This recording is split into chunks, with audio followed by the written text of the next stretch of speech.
Everyone thinks owning a Lamborghini is all tunnels, attention, and feeling like a rock star, and don't get me wrong, it is an incredible experience. But after owning my Huracan Evo Spyder, I've learned that there are some embarrassing moments that nobody talks about. So these are my real moments that have happened to me whenever the cameras are not rolling. Number one is going to be the speed bump walk of shame. So the first embarrassing thing is going to be speed bumps. This is one of those things where it just gets really annoying because you're trying to take a bump at a really slow speed at an angle, and then you look behind you and then you have a big giant lion behind you. So whenever you're driving a normal car, you can just drive over a speed bump or any pothole or any construction road. But when you're driving a Lamborghini, every speed bump becomes a full engineering project. You slow down, you have to angle the car, you have to turn on the front lift, and then not only that, you have to take it at an angle so that the bump gets distributed amongst all four tires evenly. And then everyone behind you wonders why you're moving at 2 miles per hour. And then the worst part is, at times, even though you do all these 4 or 5 things, you still hear a nice little baby scrape, but honestly, it may be nothing. So during this time of the year, it is springtime in New England. The part that we get hit with a lot, most likely the rest of the country, is that a ton of the highways, a ton of the roads are just under construction. There was one time last week where there was a giant dip in the road, and then I had a line of cars behind me. But as soon as I saw this giant dip in the road, I immediately had to just put on the brakes. I had to put on the lift, take the car at an angle. As soon as I got onto the highway was also under construction. And every time you'd go over a bridge, you would see the giant sign that says bump. And then you have to slow down your speed while you're going on the middle of the highway to take that bump at a really nice speed.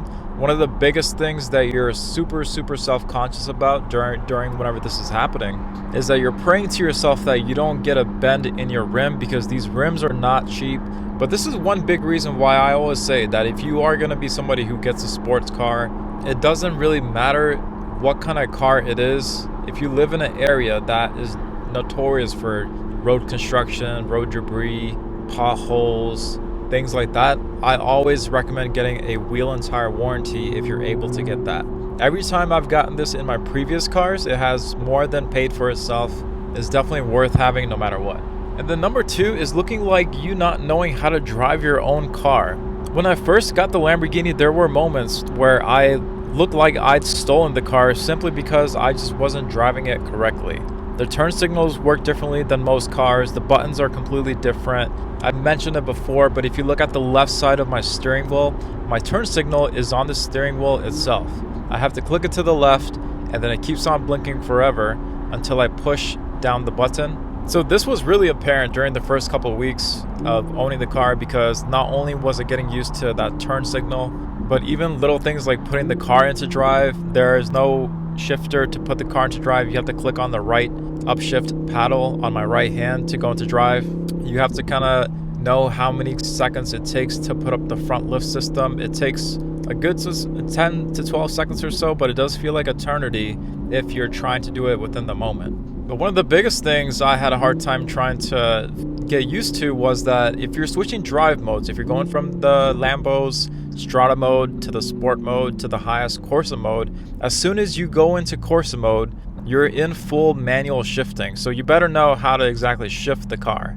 And then the tricky part is that whenever you go back into Sport or Strata, the two lesser modes, you have to reach over to your center console nearby the reverse shifter, and then you have to push the M button to put it back into automatic. So that was one of the things that was super tricky. If you are somebody who doesn't know how to use paddle shifters in the car, I personally would not own the car. I honestly think if you're getting a Lambo, you better know how to use the paddles, because you are going to be in some situations where you're going to be wondering how come the car is not shifting itself.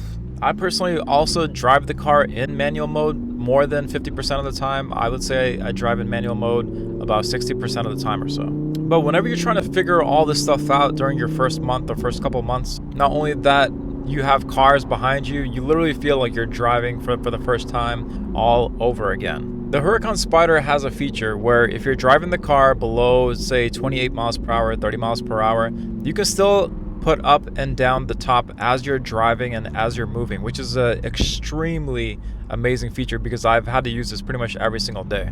But the But the tricky part is that it's really hard to know when exactly the top is going up and down while you're driving because it's so quiet and so smooth. So there was this one time I'm trying to drive the car and then I actually went over that 30-mile-per-hour speed limit that it requires you to be below.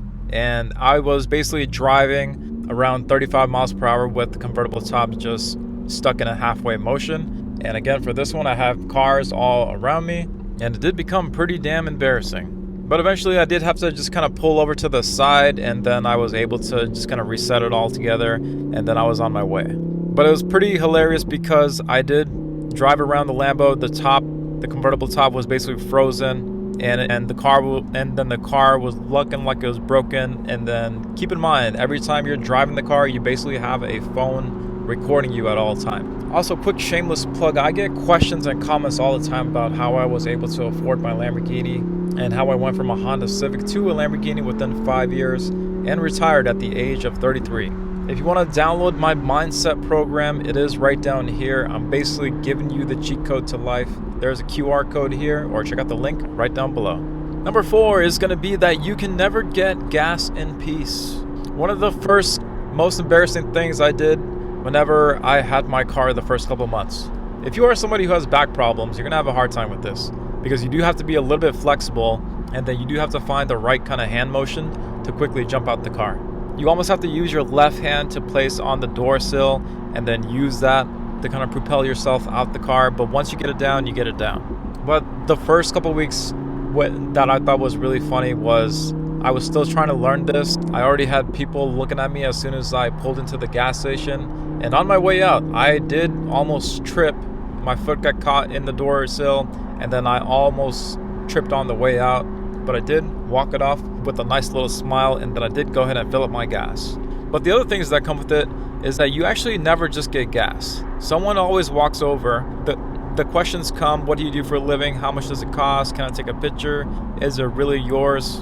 90% of the time, this is all completely fine stuff. I only drive the car when I'm ready for a nice conversation. So I'm completely cool with all this, but a lot of people may not be used to the attention. But a lot of times, if you're trying to use the car to quickly get to a car meet, or if you're running late, this is one of those things where it gets a little bit difficult because you always want to be respectful to people who come up to you and compliment the vehicle. But at the same time, you're trying to be mindful of your own time. I usually always try to keep the things light and friendly. But at times, if you're not careful, a quick 5-minute gas stop could turn into a 25-minute conversation. Number 5 is going to be a classic. Every time you have an exotic car, especially if you're going to a car meet, a lot of people are going to pull out their phones and then they're going to ask you to do a flyby, rev the car. People are also going to ask to sit in the car, which is fine. But you're always going to have that question. The most popular one is going to be, can you rev it? Or you'll see a lot of people pull out their phones on the highway telling you to do a flyby. I personally enjoy doing all this, but if you're not careful, you could get in trouble here. One of the funny things about Lamborghinis is that if you want to put the car into neutral, there's no button for it, there's no lever for it. Your 2 paddle shifters that you have on the steering wheel column, you have to pull back on those both together in order for the car to go into neutral. Because of all the adrenaline rush, I had a hard time trying to put the car into neutral. I had to come to a complete stop to do it. People look at you like, what the hell you're doing?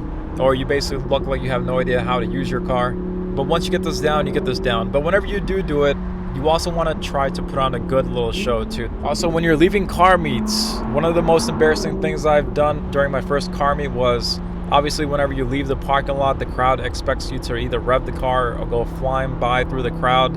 I had no idea that I was supposed to do this or that was the norm. So I went through the crowd at a nice 10 to 15 miles per hour while all the other exotic cars were doing like a good 45. The crowd is basically right on the middle of the road. They're about 3 feet away from the car, and you got to go flying through in order to look cool, or at least look pretty good for the camera. I'm usually not too swayed about this. I will go at a nice controlled pace, but I won't go flooring through it. Some people do, and this is where it could get a little bit dangerous. But don't get me wrong, even though I mentioned all these things, I absolutely love the car.